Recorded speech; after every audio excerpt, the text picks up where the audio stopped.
Today, the true story of a plane hijacking that I am going to tell you about involves hijackers whose ages were only between 16 and 20. Yet, they carried out the biggest plane hijacking in Japan's history. And afterward, the Japanese government took steps to free all the prisoners that were far beyond what the hijackers had planned. The hijackers had no idea that anything like that could happen to them. And when they stopped the plane for some time at an airport in North Korea, they saw something that had never been seen before. At 7:32 in the morning, a plane took off from a Japanese airport, and about 20 minutes later that plane was flying at 32,000 feet above Mount Fuji. Among all the passengers on this train was a 27-year-old boy, whose name was Takamuro Tamiya, and he suddenly stood up from his seat and went to stand by the plane's gate, facing the passengers. At that time he drew a katana sword from his coat and shouted that this plane had been hijacked. After that, the entire plane erupted in screams. Amid those screams, some passengers thought that he was just a single boy, and there were 120 passengers, therefore they could easily overpower him. But at that very moment some more boys began to stand up from different seats in the plane. All of these boys had katanas, swords, guns, and bombs in their hands. But the biggest question is, how did they all board the plane with weapons? Why didn't anyone stop them at airport security? And why did they want to hijack this plane? The most interesting aspect of this story is North Korea, and later we will find out what role North Korea played in this, and what incredible events happened during this hijacking, and what trick Japan used to capture these hijackers. On March 31, 1970, a plane departed from Tokyo for Fukuoka.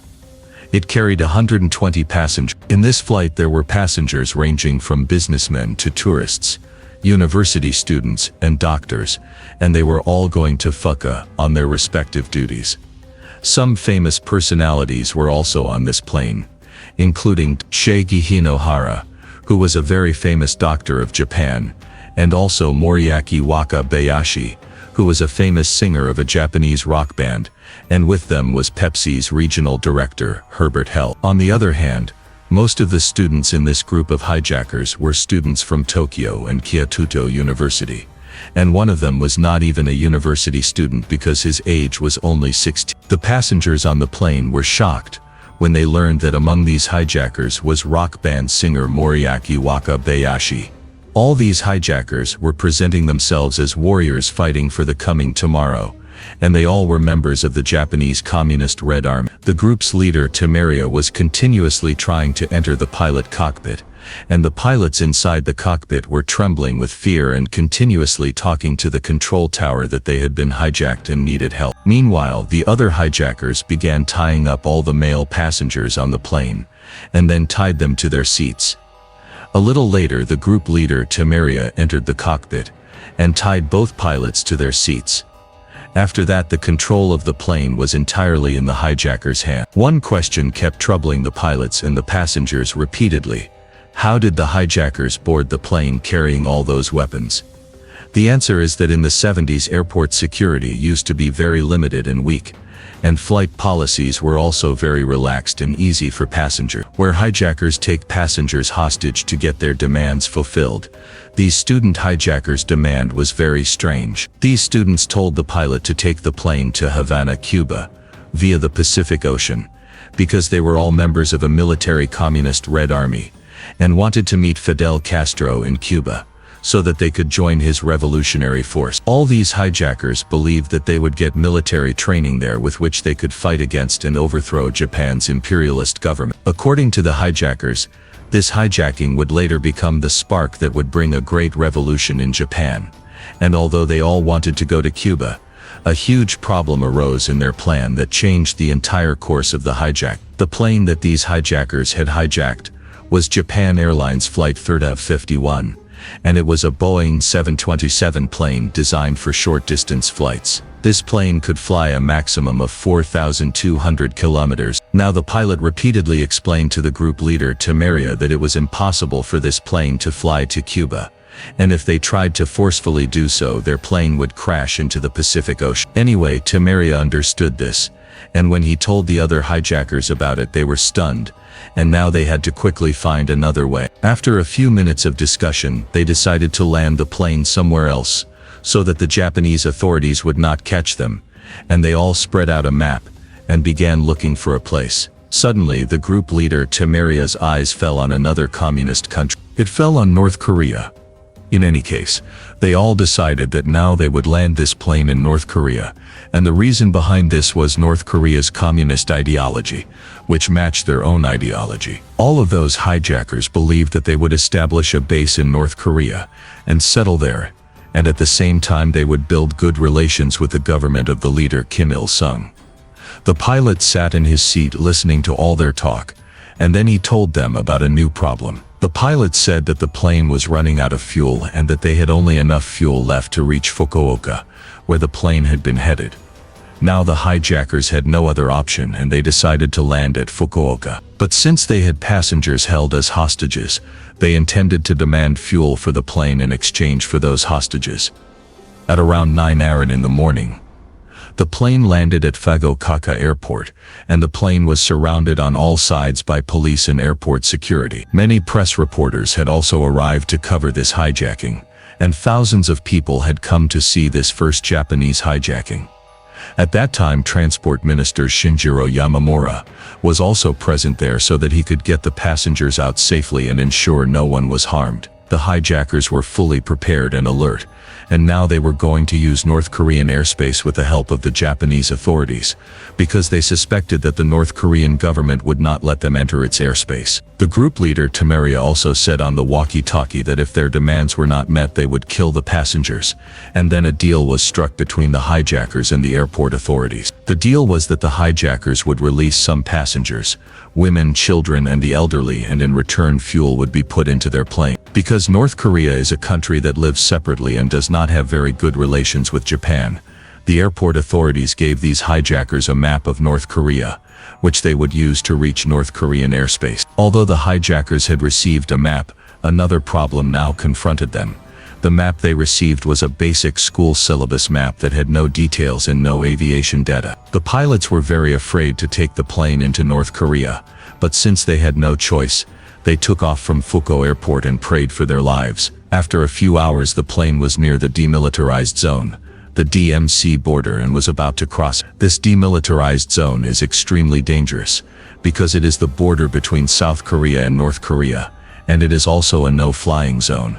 That plainly means that if any plane passes through here without reason or without informing authorities, it will be shot down. The pilots were constantly trying to contact North Korean control towers because they feared that perhaps the Japanese authorities had not informed them about this hijacking, and that their plane might be shot down. The pilots' fear and panic kept growing because they were getting no response from Pyongyang Airport, and then one pilot warned the hijackers that if they tried to enter North Korea the consequences could be very bad. That warning had no effect on Temeria, who told the pilot to take the plane to North Korea because he believed that as revolutionaries, North Korea would welcome them with open arms. But this proved to be a misconception. Still, with guns held to the two pilots, they had no other choice, and they flew the plane while praying that they would land safely in North Korea. They all understood by now that they could not go back because the plane had already entered the demilitarized zone, and the pilots sitting in the cockpit were breathless, because they felt anything could happen at any moment.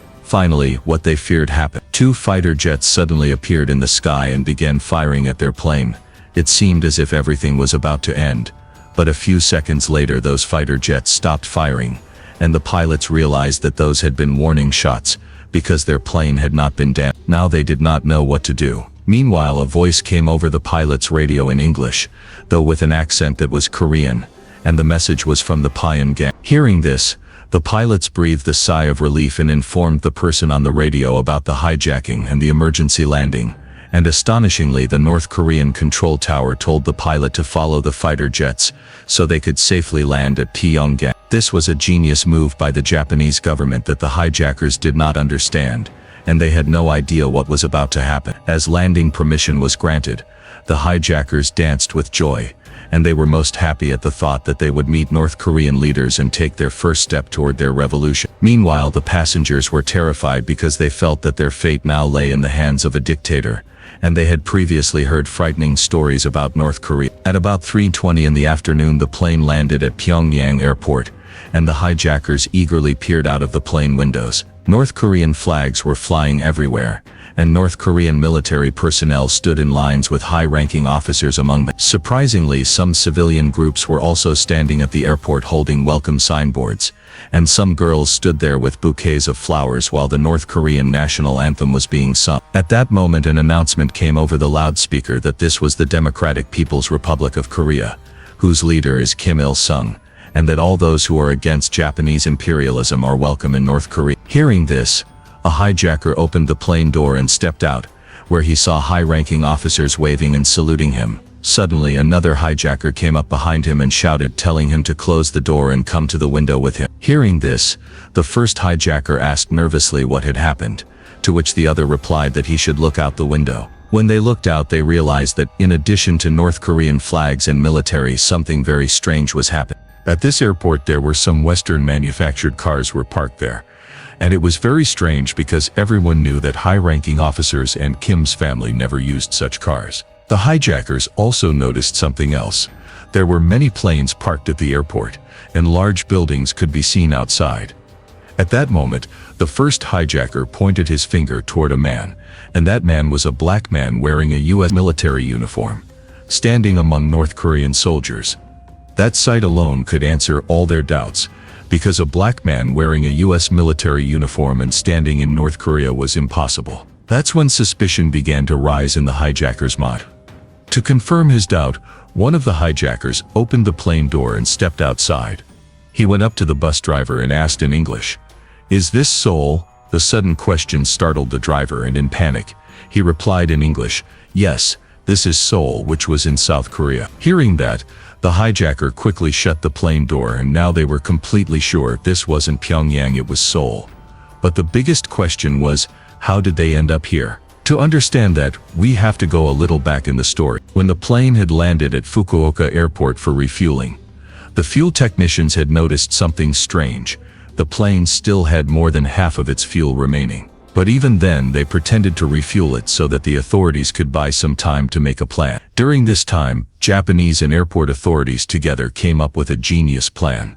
On the map they gave to the pilots, there was a small note written in fine print, a radio frequency on which the pilots were to tune their radio. During takeoff, the pilots received instructions through their headphones, telling them exactly what to do, and they followed the orders step by step. Meanwhile, Japanese authorities had already informed South Korea about the hijacking, and both countries began to plan how to trick the hijackers.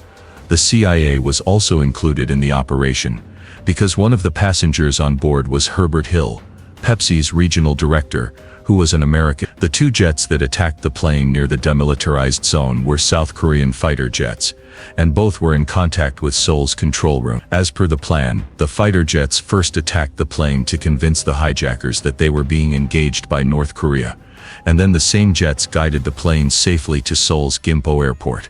Meanwhile, the hijackers still believed they were heading toward Pyongyang in North Korea. The biggest challenge of this plan was how could a South Korean airport be made to look like a North Korean one, and they had already prepared for that in advance. After the flight took off from Fukuoka, during the few hours that followed, South Korean authorities instructed Gimpo airport officials to make the airport look exactly like a North Korean one. To execute their plan, they replaced all South Korean flags with North Korean flags and locked up all commercial planes inside the hangar. They also removed every Western product banner and replaced them with Kim Il-sung's portraits and North Korean military banners, so that it appeared completely North Korean. Even after doing all that, their plan almost failed, because the military stationed at the airport to deal with the hijackers couldn't take immediate action. Another plan was made, to use sleeping gas or mix sleeping drugs into the hijackers' food to capture them. But since the CIA in both countries didn't want to risk the lives of passengers in any way,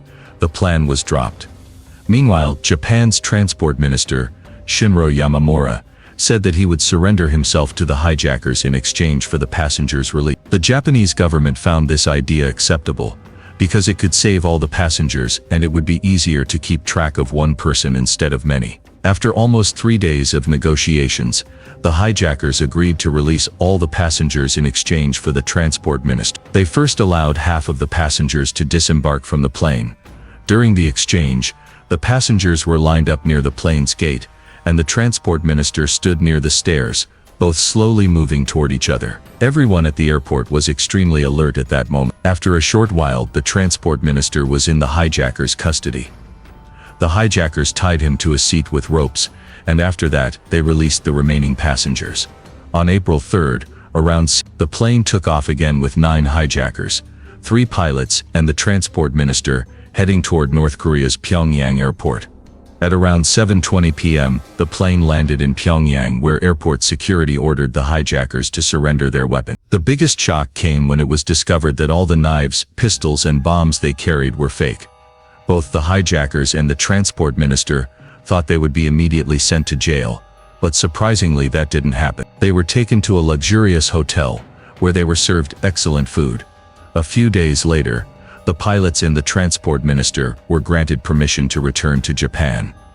They had been held only because North Korea didn't have the device required to start the plane's battery. So the airport staff used a car battery and compressed air cylinders to start it. After that, the plane took off again, carrying the pilots and the transport minister back to Japan, thus ending the hijacking situation peacefully. All the hijackers were granted North Korean citizenship, and North Korea rejected every request from Japan to extradite them.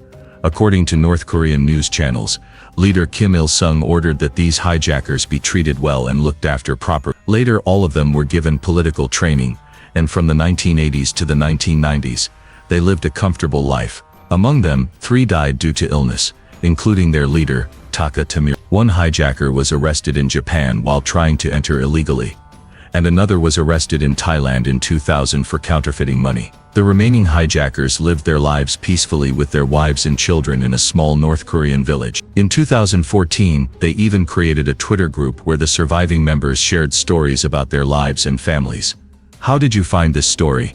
Do tell us in the comments section. Like and subscribe to the channel. We'll meet you in the next video.